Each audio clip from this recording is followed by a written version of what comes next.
I screamed to my mom as I was getting separated from her along with my sister, just as we arrived at the concentration camp. I didn't know it then, but that would be the last time I would ever see her.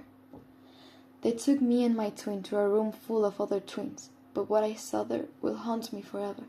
I was only 11, and laying on the floor, I saw the dead bodies of 3 girls. That was the first time I ever saw a corpse, but it wouldn't be the last. The people who call themselves doctors would strip us of our clothes and start measuring every centimeter of our bodies. I felt so humiliated and pathetic just standing there, naked, being closely observed. They also gave us injections and drew our blood several times, so much that either me or my sister would pass out.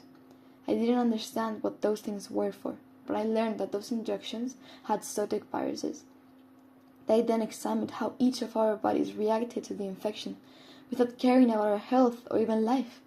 The blood experiment was about testing how much blood you could draw from a person before they died. I was so scared the whole time. Me and my sister were lucky enough, but what I saw those people doing to other twins was awful. Some had chemicals poured into their eyes to try and change their color, seeking that ideal image of the iron race they kept talking about. But in most cases, they just ended up blind or even losing their lives.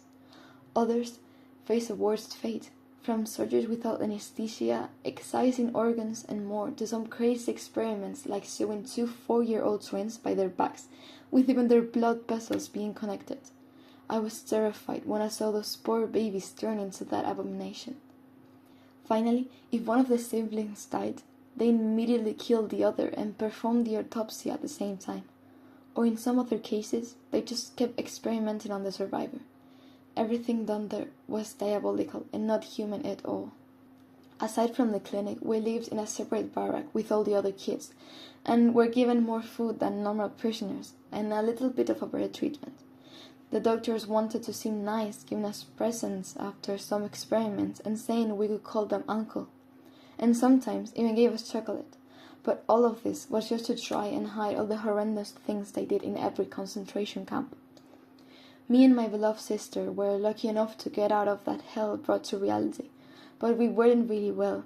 Nobody who survived that place was. Everything done to us left our bodies in very bad conditions and our little brains completely destroyed.